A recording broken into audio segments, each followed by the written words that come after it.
Good morning, neighbors. It's Monday. It's snowing. We always look forward to that mid-May snow, don't we? And while it's a little chilly outside, it's good to be in the house of God here with you this morning. And so wonderful to see all of you getting on with me here as well at the 10 o'clock devotion time. And as we get together today, I'm not going to go so much into a sermonette or a devotion time. I just want to be able to share from my heart here my feelings of the things that are going on. And so with everything that's going on in our world right now, everything that you read, everything that you look at, it's all fear, fear, fear, fear, fear. We're afraid to go out in places. We have to wear a mask.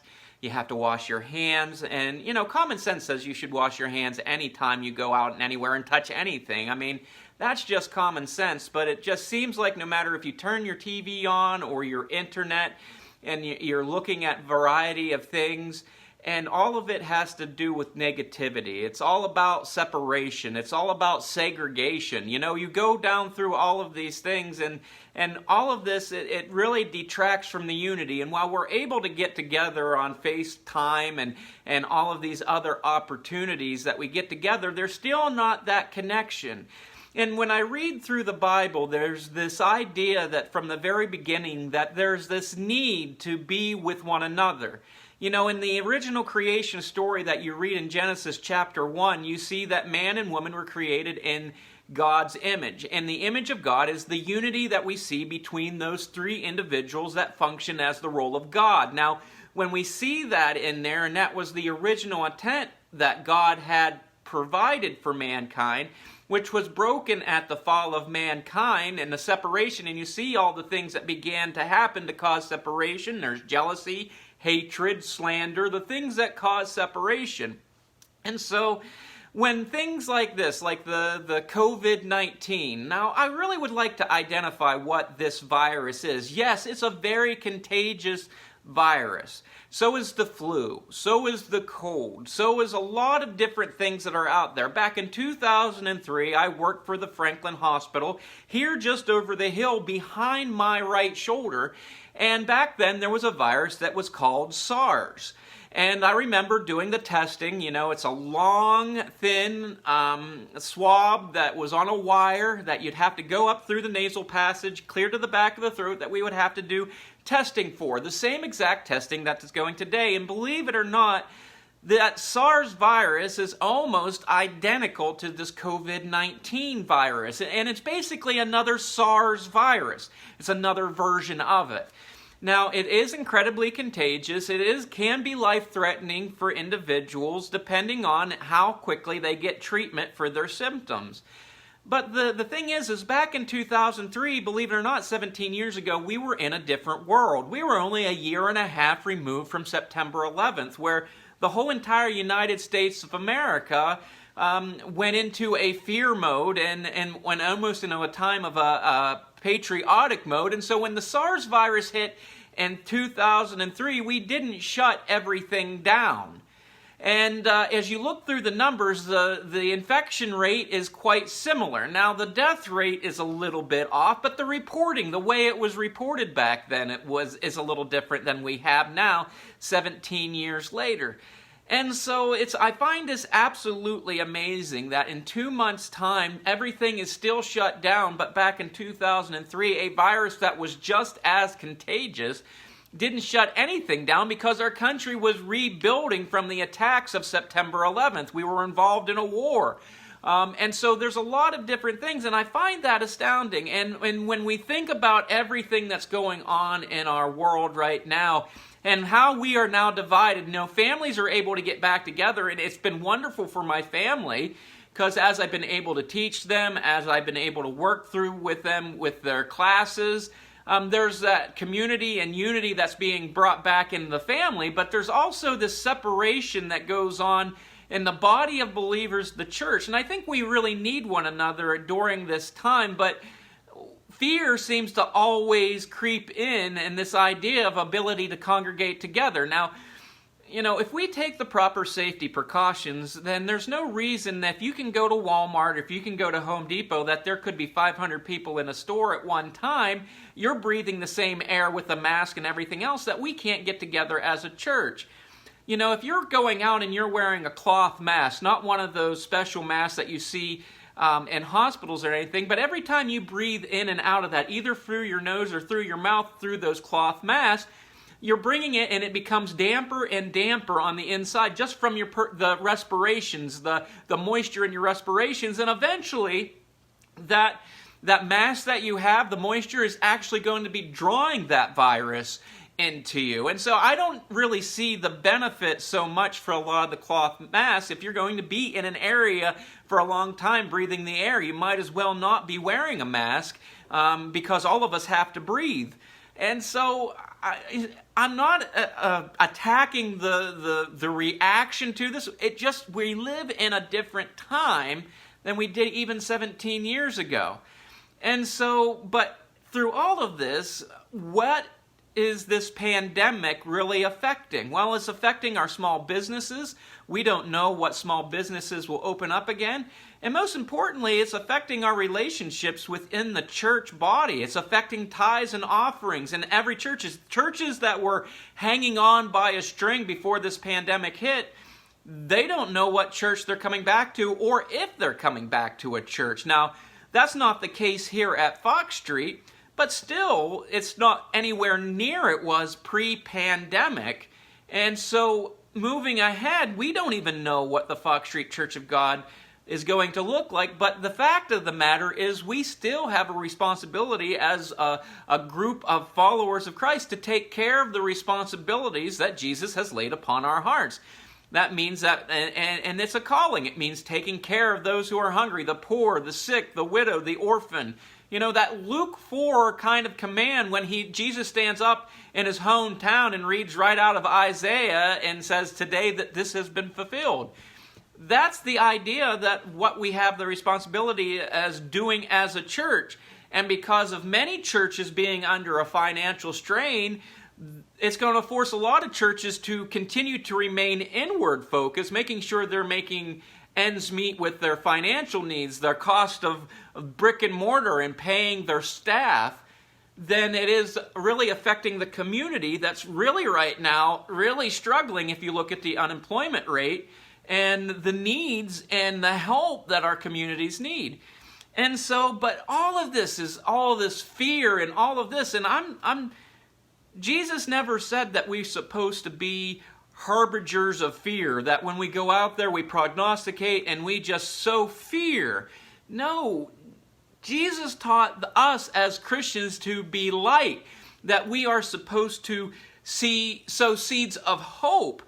And so why is this that I see a lot of us being so much caught up in fear that we don't recognize the potential that we have as a church to be able to be united and give a world the hope that they have in Jesus?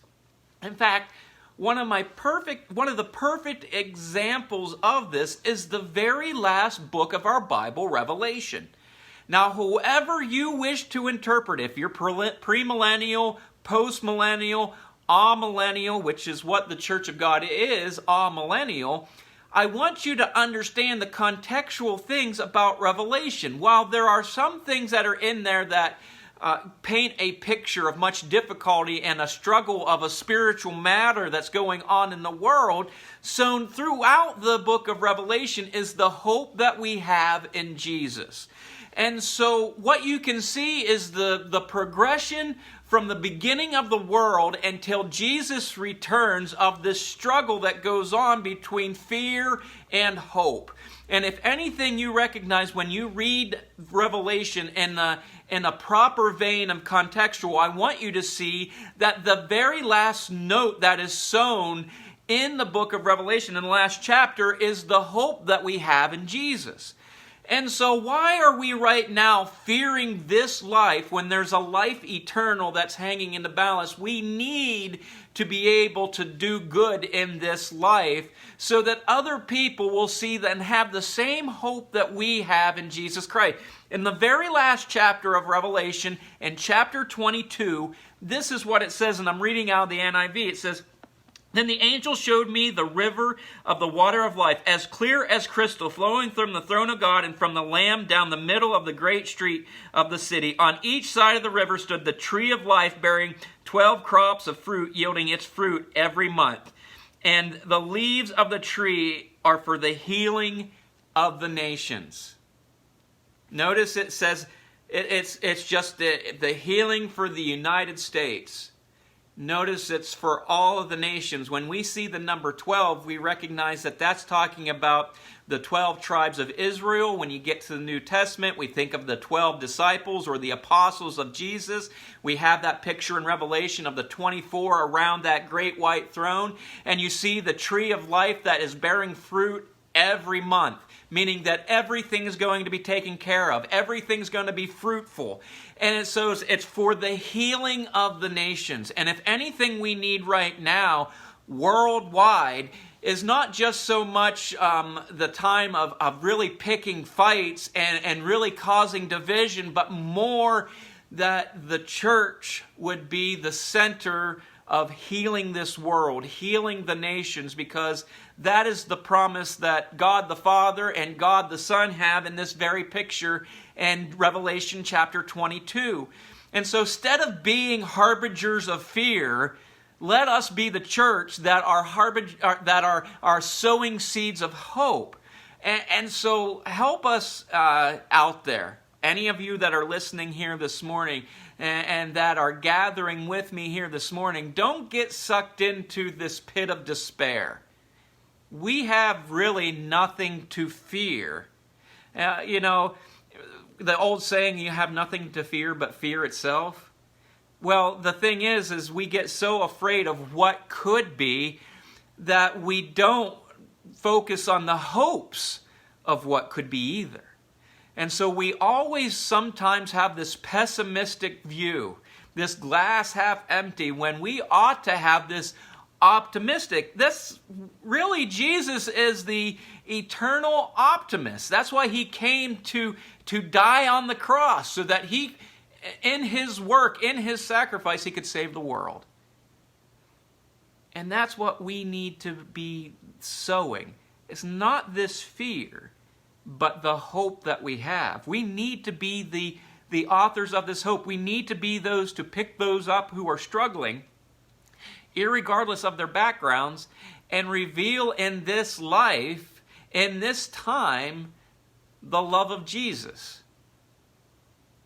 And so I hope that you go back and you'll read Revelation chapter 22.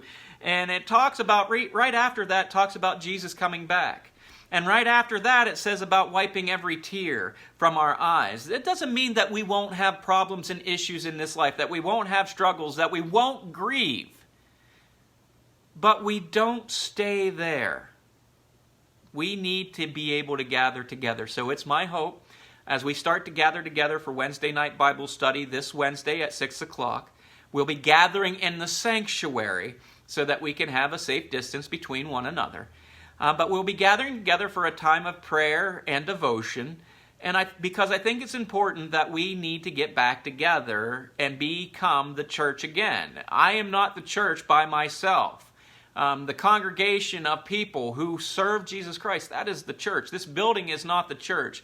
It's every soul that comes out in the attitude and the spirit of Christ that is the church. And we have a big task ahead of us. And I'm looking forward to it with all happiness and joy, to be able to help in a time of great need. And so as we gather together this Wednesday, it is my hope that the restrictions will be able to go from yellow to green here, and that Memorial Day weekend that we'll be able to worship together as one.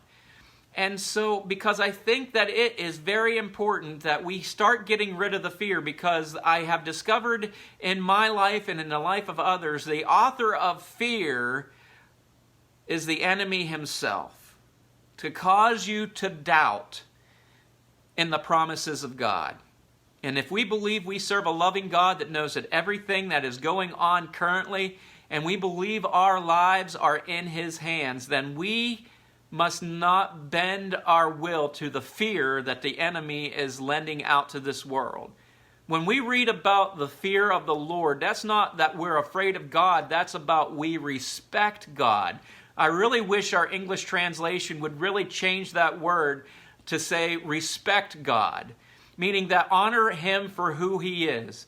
But the fear that this world has is a fear that in this lifetime that we may die. Well, we know that there's an eternal life that's hanging in the balance. And so if we're wasting all of our time trying to hang on to the lives we have, and we begin to alienate ourselves from one another, then who is being won to Christ? Who wins in that type of attitude? And so I really feel, church, that it's very soon that we'll be able to gather together, but it's with the vision of being a help and a hope in a world that all it has seen for the last couple of months is fear, fear, and fear. And yeah, people are getting sick, and yes, people are dying, but there are also a thousand other ways that the people of this world are dying. And if any of them die not knowing Christ, then it's a great loss. And so let us not miss the opportunity to share in people's lives that before they take their last breath, they hear the gospel message and they see it lived out in front of them. And so it is my hope today that this message would be a comfort to you. I hope that it is a challenge to you to not give in to the fear that is going on. It's not that we don't have a rational mind and we don't realize that this is a very contagious virus. But the most contagious virus that I see, even more than COVID-19, is the virus of fear. And I simply will not give in to it. And neither should you. Be responsible to take care of yourself. Wash your hands. Do whatever you can. But don't let every situation where the fear sets in that you miss the opportunity to do good with a generation of people that need to see the good in this world. Take care of yourselves, and I look forward to talking with you tomorrow. May you be blessed, neighbor, and take care. Goodbye.